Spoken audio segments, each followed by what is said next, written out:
চতুর্থ শ্রেণীর গণিত বইয়ের আজকের ভিডিওতে আমরা 58 পৃষ্ঠা নিয়ে আলোচনা করব। তো 58 পৃষ্ঠায় আমরা ভাগের ম্যাথ শিখব। তো অলরেডি আমরা কিন্তু আগের ভিডিওগুলোতে ভাগের কিছু ম্যাথ করে আসছি, তবে সেইগুলোর চেয়ে আজকের যে ভাগের অঙ্কগুলো করব সেগুলো একটু বড়। তো দেখো, প্রথমে যে ম্যাথটা দেওয়া আছে যে একটি বক্সে 165টি পেন্সিল আছে। যদি আমরা 55 জনকে সমান সংখ্যক পেন্সিল বিতরণ করি তাহলে প্রত্যেকে কয়টি করে পেন্সিল পাবে। তো আমরা এই অঙ্কটা গাণিতিক বাক্যের সাহায্যে খুব সহজে করতে পারি, আবার লিখেও কিন্তু করতে পারি। তো দেখো, যদি গাণিতিক বাক্যের সাহায্যে করি তাহলে মোট পেন্সিল আছে কয়টা? 165টা। তো সেই 165টা পেন্সিল 55 জন লোকের ভিতরে সমানভাবে ভাগ করতে হবে। তাহলে এই 165কে যদি 55 দিয়ে ভাগ করি তাহলে আমরা পেয়ে যাব যে প্রত্যেকে বা একজনে কয়টা করে পেন্সিল পাবে। তো এটা এই 165 ভাগ কত হবে? তাহলে 55। তো এই ভাগটা এখানে করে দেয়া আছে, তারপরে তোমাদেরকে বোঝার সুবিধার্থে আমি আলাদা করে করে দিচ্ছি। দেখো, এই 165 এটাকে ভাগ করব কত দিয়ে? 55 দিয়ে ভাগ করব। তো এখন আমরা তো ভাগ করার জন্য যে নামটা জানা প্রয়োজন সেটা আমরা কিন্তু জানি, যেমন 2 থেকে 10 পর্যন্ত বা 12 ঘরের বা 11 ঘরও, এগুলো আমরা শিখে আসছি। কিন্তু যে 55 ঘরের নামটা এটা তো মনে রাখা সম্ভব না। তো এই কারণে এই 55 মানে 55 দিয়ে বা এরকম এই টাইপের বড় সংখ্যা দিয়ে যখন ভাগ করব তখন কিছু নিয়ম তোমাকে জানতে হবে। তো দেখো, নিয়ম কি? এইখানে এই 165 এটা হচ্ছে ভাজ্য, আর 55 এটা হচ্ছে ভাজক। তো যখন ভাজকে এরকম 2 অঙ্কের সংখ্যা বা এরকম আরও বড় সংখ্যা হবে তখন হচ্ছে এই ভাজকের প্রথম সংখ্যা দিয়ে হচ্ছে প্রথম সংখ্যার মাধ্যমে আমি আইডিয়া নিব যে 100 এই ভাজ্যর ভিতরে যে সংখ্যাটা আছে সেই সংখ্যার ভিতরে কতবার যাবে, একটা ধারণা আমি পাবো। তো দেখো, এই ভাগ করার নিয়ম হচ্ছে ভাজকে যে কয়টা অঙ্ক থাকবে ভাজ্যর মিনিমাম ওই কয়টা অঙ্ককে ভাগ করতে হবে। দেখো, 55 দিয়ে তাহলে আমরা এই 16কে ভাগ করতে হবে, যেহেতু 55 2 অঙ্কের সংখ্যা আর এইখানে 16 হচ্ছে 2 অঙ্কের সংখ্যা, মানে পুরা সংখ্যাটা হচ্ছে 3 অঙ্কের। তো যেহেতু 55 2 অঙ্কের, তো প্রথমে আমরা এইখানে 2 অঙ্ককে ভাগ করার চেষ্টা করব। তো এখন এইখানে 2 অঙ্ক হয় মাত্র 16, যেটা 55 ছোট। তাহলে 55 দিয়ে কিন্তু 16কে ভাগ করা যাবে না। সেই ক্ষেত্রে তার পরবর্তী যে অঙ্ক সেটা মিলিয়ে আমরা যে একটু বড় সংখ্যা হবে সেটাকে ভাগ করব। যেমন এই 16-র পরে আছে কত? 5, তার মানে 165। যদি আমরা এই 5কে 16-র সাথে মিলাই তাহলে 165 পাবো। তাহলে 165কে 55 দিয়ে ভাগ করতে হবে। এখন এটা তো বুঝলাম যে 165কে ভাগ করতে হবে 55 দিয়ে, কিন্তু এই 55 ঘরের নামটা যেহেতু আমি জানি না, এই কারণে 55-র যে প্রথম যে অঙ্ক এই 5, এইটা এই প্রথম অঙ্কের ভিতরে যায় কিনা ভাগ করা বা পরের অঙ্কের ভিতরে যায় কিনা এটা আমরা সহজে কিন্তু ধারণা পাবো। দেখো, এই 55 যে 5, এই 5 কিন্তু একের ভিতরে যায় না। তো আমি আরেকটা অঙ্ক নেই, এই আরেকটা অঙ্ক নিলে হয় 16। তো 16-র ভিতরে 5 কয়বার যায়? দেখো, 3 5 15, যেটা 16-র কাছাকাছি হয়। তো সেটা হতে পারে যে এই পুরা সংখ্যাটা 165-র ভিতরে 3 বার যায়। এটা কিন্তু এখনও শিওর না, জাস্ট এইভাবে এই নিয়মের মাধ্যমে বা এই টেকনিকের মাধ্যমে তুমি একটা ধারণা পাবা যে এই ভাজকের এই সংখ্যাটা ভাজ্যর এই সংখ্যার ভিতরে কতবার যাবে। তো দেখো, তাহলে 55কে আমরা 3 দিয়ে গুণ করে দেখি যে মিলে কিনা বা কতবার হয়। 55কে গুণ করব কত দিয়ে? 3 দিয়ে। তো গুণ করলে দেখো, 3 5 15-র 5, হাতে আছে আমার 1, 3 5 15 আর 1 কত? 16। দেখো, এইখানেও সংখ্যাটা ছিল 16, এখানেও কিন্তু এখানে সংখ্যাটা ছিল 165, আর এখানেও আমরা কিন্তু 3 দিয়ে 55কে গুণ করে 165 পেয়ে গেছি। তার মানে এই 55 165-র ভিতরে কতবার যাবে? 3 বার যাবে। এখন এই 3 আমরা কোন অঙ্ক বরাবর লিখব? যেহেতু আমরা 165কে ভাগ করতেছি, তো 165-র ডান পাশের যে অঙ্ক 5 বরাবর উপরে বসবে এই 3, এই যে এই 3। তো এই 3 এখানে বসাইলাম। তাহলে 3 দিয়ে 55কে গুণ করলে পাচ্ছি কত? 165। দেখো, উপরের সংখ্যা যেহেতু 165, নিচে 165, বিয়োগ করলে কত পাবো? 0। তাহলে এইখানে ভাগফল হচ্ছে কত? ভাগফল হচ্ছে 3 আর ভাগশেষ হচ্ছে 0। এখানে দেখো, এই ভাগটা কিন্তু এইভাবেই করা আছে। দেখো, এই যে 55 দিয়ে 165কে ভাগ করছে, 3 বার গেছে, নিচে ভাগ শেষ হচ্ছে 0 আর ভাগফল হচ্ছে 3। তো আমি এই যে এখানে যে নিয়মটা বললাম এটার মাধ্যমে কিন্তু তুমি শুধুমাত্র ধারণা পাবা যে কতবার হতে পারে। অনেক সময় দেখা যায় যে প্রথম চান্সে হয়ে যাচ্ছে, তো অনেক সময় হয় যে প্রথমবার যেটা সেটা মিলতেছে না, একটু কম বেশি করা লাগতেছে। তো সেই টাইপের ম্যাথ করার ক্ষেত্রেও আমরা দেখব যে সেটা কীরকম হয়। তো এর পরের যে সংখ্যাটা আছে এখানে দেখো, এই যে 95কে ভাগ করব কত দিয়ে, 34 দিয়ে। তো দেখো এই 95, এটাও আমি তোমাদেরকে দেখাই দিচ্ছি। এই 95কে ভাগ করব কত দিয়ে, 34 দিয়ে। তো এখন এই 34 দুই অঙ্কের সংখ্যা, এটাও দুই অঙ্কের সংখ্যা, ঠিক আছে। তার মানে 34 দিয়ে আমরা 95কেই ভাগ করব। এখন এই যেহেতু বড় সংখ্যা, তাহলে এইখানকার 3, এই 95-এর এই প্রথম অঙ্ক এই 9-এর ভিতরে কয়বার যায়, 3, 9-এর ভিতরে যায় 3 বার। তাহলে আমরা দেখি 34কে 3 দিয়ে গুণ করে দেখি কত হয়। 34কে 3 দিয়ে গুণ করলে 3 4 12, 2 হাতে আমার 1, 3 3 9 1 10। তাহলে দেখো হয়ে যাচ্ছে কত, 102। তার যেটা 95-র চেয়ে বেশি। তো ভাগ করার সময় তো এই ভাজ্যর চেয়ে বেশি হওয়া যাবে না গুণ করার ফলে, এই ভাজ্যর সমান বা তার কাছাকাছি হতে হবে। তার মানে এই 3-এর চেয়ে 1 কম, মানে 2 দিয়ে গুণ করতে হবে। এই কারণে এই যে এখানে লিখবো হচ্ছে 2। এই 2 দিয়ে এখন 34কে গুণ করলে 4 দুগুণই হচ্ছে 8, 3 দুগুণই হচ্ছে 6, 68। এখন যদি আমরা বিয়োগ করি, 8 আছে কত হলে এই 15 হবে। যেহেতু 5 8-এর চেয়ে ছোটো, মনে মনে তার আগে 1 ধরবো। 8 আছে কত হলে 15 হবে, 7 হলে হাতে আছে 1, 1 আর 6 7, 7 আছে কত হলে 9 হবে, 2 হলে। তাহলে দেখো এইখানে আমরা ভাগফল পেলাম হচ্ছে 2, আর ভাগশেষ কত, 27। তো এখানেও দেখো এই ভাগটা করা আছে যে 34 যদি আমরা 3 দিয়ে গুণ করি 102। তো ছোট সংখ্যা থেকে বড় সংখ্যা বিয়োগ করা যায় না, এই কারণে কিন্তু এখানে আমরা 3 লিখতে পারবো না, তার মানে 2 লিখব। তো 34 দিয়ে 95কে ভাগ করলে দেখো এই যে 2 লিখছি এখানে, গুণ করলে পাচ্ছি কত, 68, বিয়োগ করলে পাচ্ছি কত, 27। তার মানে এইটা হচ্ছে ভাগফল আর এটা হচ্ছে ভাগ শেষ। তো দেখো নিচের দিকে আরও কিন্তু কিছু ভাগের মেয়াদ আছে, তো এগুলো তোমাদেরকে আমি সরাসরি খাতায় সমাধান করে দিচ্ছি। তো দেখো প্রথম যে অঙ্কটা আছে, 129কে ভাগ করব কত দিয়ে, 43 দিয়ে। তাহলে আগে লিখে ফেলি আমরা, এই 43 ভাগ হচ্ছে কত, 129। এখন দেখো এইখানে 43 হচ্ছে দুই অঙ্কের সংখ্যা, কিন্তু এইখানে দুই অঙ্কের সংখ্যা হচ্ছে 12, যেটা 43-এর চেয়ে ছোটো। এই কারণে আমরা তার 12-র পরের যে অঙ্ক 9, এটা মিলিয়ে 129কে 43 দিয়ে ভাগ করব। এখন 43 যেহেতু একটু বড় সংখ্যা, তো এই 43-এর নাম তো আমি জানি না, এই কারণে এইটার যে প্রথম অঙ্ক 4, এই 4 দেখো 1-এর ভিতরে যায় না, তো 2 সহ হলে হয়তো 12 হয়। তো 12-র ভিতরে 4 কতবার যায়, দেখো 3 বার যায়। তাহলে হতে পারে 43 129-এর ভিতরে 3 বার যায়। তাহলে সেটাও আমরা এইভাবে গুণ করে চেক করে দেখব যে আসলে সেটা কত হয়। 43কে আমরা যদি 3 দিয়ে গুণ করি, দেখো 3 3-কে 9 আর 3 4-এ 12। তাহলে দেখো এখানে 129, এখানে 129 আছে, তাহলে দেখো হুবহু কিন্তু মিলে গেল। তার মানে 43 129-এর ভিতরে যাবে 3 বার, সেই 3 লিখবো। যেহেতু 129কে ভাগ করতেছি, 129-এর শেষের অঙ্ক একদম ডান পাশের অঙ্ক বরাবর 3 লিখবো। এখানে লিখলাম 3, গুণ করলে আমরা কত পাচ্ছি, 129। তো 129 থেকে 129 বিয়োগ করলে 0। তার মানে এইখানে ভাগফল কত, 3। তাহলে এখানে আমরা লিখতে পারি এই 3, ভাগফল হচ্ছে 3 আর ভাগশেষ হচ্ছে 0। তো ভাগশেষ যেহেতু 0, সেটা না লিখলেও অসুবিধা নেই। তো এইটা ছিল 1 নম্বর। এইটুকু আমরা রাফ করে আমরা ধারণা কিন্তু পেলাম যে আসলে মিলে কিনা বা কম বেশি করা লাগে কিনা। তো এরপরে দেখো 2 নম্বর অঙ্কটা আছে, 128 ভাগ হচ্ছে 32। তো 128কে ভাগ করবো কত দিয়ে, 32 দিয়ে। তো এইখানে লিখে ফেলি 32, আর এইখানে হচ্ছে 128।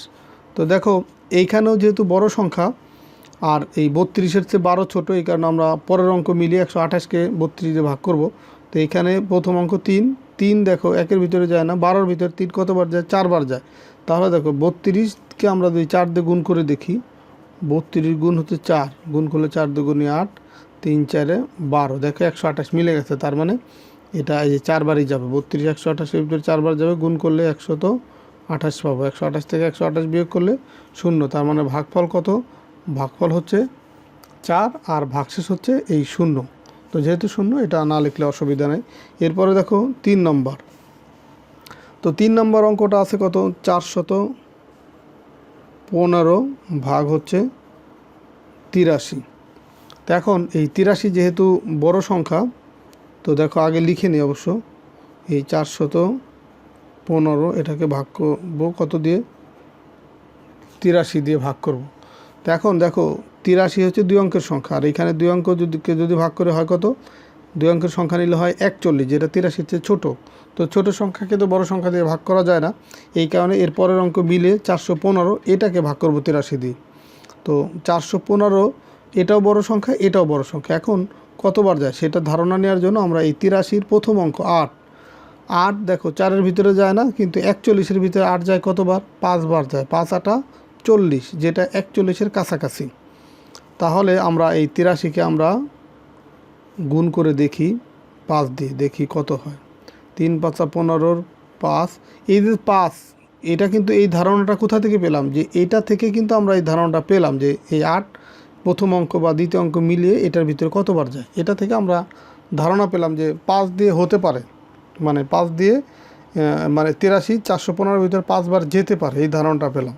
এখন 5 দিয়ে 83-কে গুণ যদি করি, 3 5 15, 5 হাতে আমার 1, 5 8 40, আর 1 কত? 41।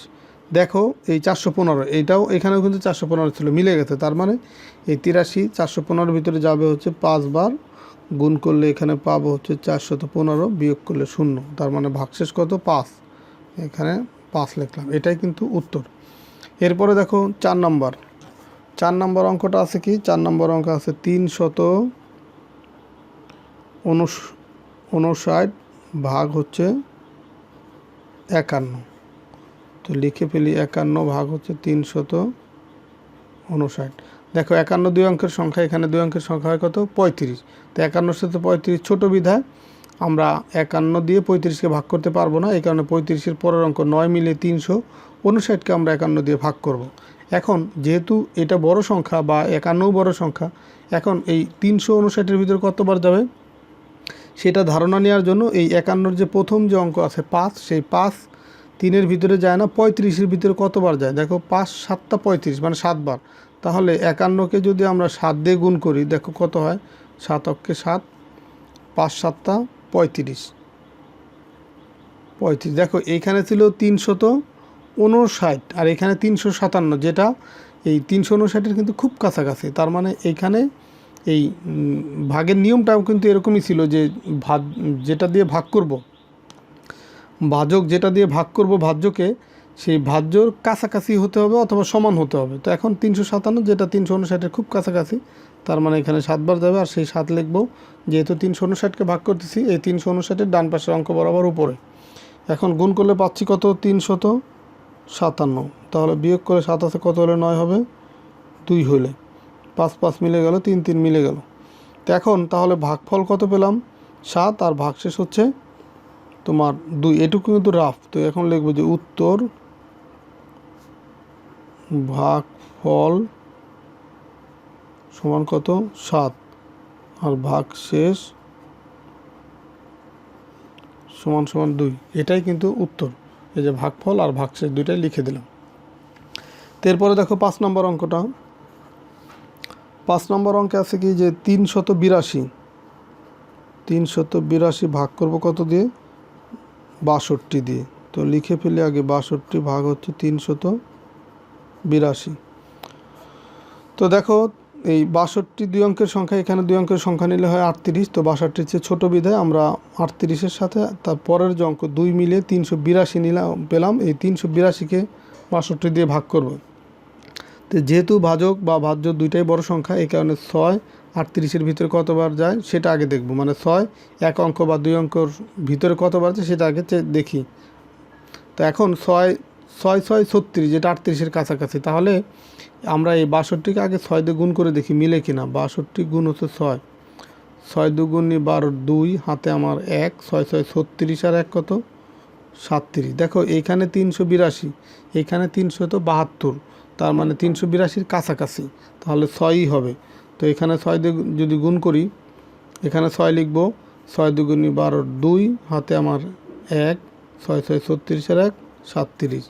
এখন বিয়োগ করলে 2 2 মিলে গেল 0, 7 আছে কত হলে 8 হবে? 1 হইলে। আবার 3 3 মিলে গেল 0। তো 0 কোনো সংখ্যার প্রথমে দেয়া যায় না। তাহলে এখানে ভাগফল পেলাম কত? 6, আর ভাগশেষ হচ্ছে 10। তো তোমরা এটা লিখে দেবা যে উত্তর ভাগফল 6, ভাগশেষ হচ্ছে 10। তো এরপরে দেখো আমরা 6 নম্বর অঙ্কটা করব। 6 নম্বর অঙ্ক আছে কি 314, 314 ভাগ আছে কত 43। তো 314কে তাহলে কত দিয়ে ভাগ করব, 43 দিয়ে ভাগ করব। এখন দেখো এই এটা লিখে ফেলে আগে, 43 ভাগ হচ্ছে 314, 43 দুই অঙ্কের সংখ্যা, তাহলে এখানে প্রথমে দুই অঙ্কের আগে ভাগ করব। তো 43 এখানে, তাহলে এখানে দুই অঙ্কের সংখ্যা কত হয় 31, এই দুই অঙ্ক নিলে কত হয় 31। তো 31কে তো 43 দিয়ে ভাগ করা যাবে না, যেহেতু 43 বড়, এই কারণে তারপরের অঙ্ক মিলে 314কে ভাগ করব। এখন 314 বড় সংখ্যা, এটাও বড় সংখ্যা, এই কারণে 43-এর যে 4, এই 4 3-এর ভিতরে যায় না, 31-এর ভিতরে কতবার যায় সেটা আগে দেখব।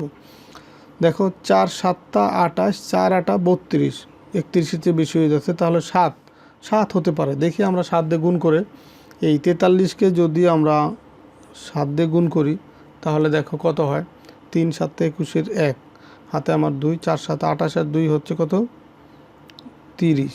তো 301, আর এখানে হচ্ছে 314, তাহলে 314-র কাছাকাছি না 301, তাহলে এটা এই 7ই হবে। তো দেখো এই যে 7, এই 43, তাহলে গুণ করে কত পাচ্ছি 301, বিয়োগ করলে পাচ্ছি যে 1 আছে কত হলে 4 হবে, 3 হইলে, আর 0 আছে কত হইলে 1 হবে, 1 হইলে 3 3 মিলে গেল, 0 প্রথমে দেওয়ার প্রয়োজন নেই। তাহলে ভাগফল পেলাম কত 7, আর ভাগশেষ হচ্ছে কত পেলাম 3। এইটুকু হচ্ছে রাফ, বা এইটুকু হচ্ছে রাফ। তুমি যদি এইভাবে ধারণা না পেতা তাহলে কিন্তু তোমাকে এই 43কে 1 দিয়ে গুণ করে দেখতে হতো, 2 দিয়ে গুণ করে দেখতে হতো, 3 দিয়ে গুণ করে, এভাবে একটা একটা করে গুণ করে চেক করতে হতো যে কতবার যাবে। তো আমরা এইভাবে ধারণা পাওয়ার কারণে কিন্তু আমাদের জন্য সহজ হচ্ছে যে কত হবে। হয়তো এই যে ধারণা পাচ্ছি, হয়তো কখনো 1 কমানো বা বাড়ানোর প্রয়োজন হতে পারে, কিন্তু ম্যাক্সিমামই প্রথম চান্সেই কিন্তু মিলে যাচ্ছে। এরপরে দেখো আরও 2টা ম্যাথ আছে, 7 নম্বর এবং 8 নম্বর, সেটাও সমাধান করে দিচ্ছি। দেখো 7 নম্বর ম্যাথ আছে হচ্ছে 662, 662 ভাগ হচ্ছে কত 94। তাহলে লিখে ফেলি 94, এটা দিয়ে ভাগ করব 662-কে। এখন দেখো 94 দুই অঙ্কের সংখ্যা, এখানে দুই অঙ্কের সংখ্যা হয় 66। তো 66 94-এর চেয়ে ছোটো হওয়ার কারণে এই 66 কিন্তু 94 দিয়ে ভাগ করা যাবে না। তো এর পরের অঙ্ক 2 মিলিয়ে 662-কে 94 দিয়ে ভাগ করব। এখন যেহেতু বড় সংখ্যা, তাহলে আগে ধারণা নেই যে কতবার যেতে পারে এই 94 662-র ভিতরে। তো ধারণা নেওয়ার জন্য 94-এর প্রথম যে অঙ্ক 9, সেই 9 6-এর ভিতরে যায় না, 66-র ভিতরে কতবার যায় সেটা দেখি। 7 নং 63, 8 নং 72, তো এখানে আছে 66, তাহলে 7 নং 63 মানে 7 হতে পারে। তাহলে আমরা 94-কে 7 দিয়ে গুণ করে দেখি। 4 7 28-এর 8, হাতে আমার 2, 7 নং 63, 63 আর 2 কত 65। তো এখানে ছিল দেখো 662, এখানে 658, তো এই 662-র কাছাকাছি না এটা, তাহলে 7ই হবে। যেহেতু কাছাকাছি তাহলে 7 বারই যাবে। তো গুণ করলে পাবো কত 658, বিয়োগ করলে দেখো 8 আছে কত হলে 12 হবে, 4 হলে, হাতে আছে 1, 1 আর 5 6, 6 6 মিলে গেল 0, 6 6 মিলে গেল 0। তো 0 কোনো সংখ্যার প্রথমে দেয়া যায় না, তো এই কারণে এইখানে ভাগফল হচ্ছে 7 আর ভাগশেষ হচ্ছে 4, আর এইটুকু হচ্ছে রাফ। এখন দেখো পরের যে অঙ্ক বা শেষের যে অঙ্কটা 8 নম্বর অঙ্কটা সমাধান করতেছি। তো 8 নম্বর অঙ্কে আছে কি 239 ভাগ আছে কত 47। তো এখন আমরা লিখে ফেলি 47 দিয়ে ভাগ করব 239-কে। এখন দেখো 47 দুই অঙ্কের সংখ্যা, এখানে দুই অঙ্কের সংখ্যা 23, তাহলে 23কে তো 47 দিয়ে ভাগ করা যাচ্ছে না, এই কারণে পরের অঙ্ক মিলিয়ে 239-কে ভাগ করব। এখন 239-এর ভিতরে 47 কতবার যাবে সেটা ধারণা নেওয়ার জন্য এই 4 2-এর ভিতরে যায় না, 23-এর ভিতরে কতবার যায় দেখো, 4 5 20, তাহলে 5 হতে পারে। তাহলে 47-কে যদি আমরা 5 দিয়ে গুণ করি দেখি কত হয়, 5 7 35-এর 5, হাতে আমার 3, 4 5 20 আর 3 কত 23। দেখো এইখানে ছিল 239 আর এখানে 235, খুব কাছাকাছি হয়েছে না, তাহলে 5 বার যাবে। এখন দেখো 5 দিয়ে তাহলে 47-কে গুণ করলে পাবো কত 235। এখন বিয়োগ করলে দেখো 5 আছে কত হলে 9 হবে, 4 হলে, 3 3 মিলে গেল, 2 2 মিলে গেল 0, সেটা কোনো সংখ্যার প্রথমে দেওয়ার প্রয়োজন নেই শূন্য। তাহলে এখানে ভাগফল পেলাম কত 5 আর ভাগশেষ হচ্ছে 4। এখানে লিখে দেবা যে উত্তর ভাগফল সমান সমান 5 আর ভাগশেষ সমান সমান 4, মানে যা পেলাম এটা লিখে দেবা। তো এটাই হচ্ছে উত্তর। তো এইভাবেই কিন্তু এই বড় বড় যে ভাগগুলা বা বড় সংখ্যার যে ভাগ সেগুলো করতে হয়। তো ঠিক আছে, সবাই ভালো থাকো, সুস্থ থাকো। পরের ভিডিওতে আমরা 59 পৃষ্ঠা নিয়ে আলোচনা করবো। আল্লাহ হাফেজ।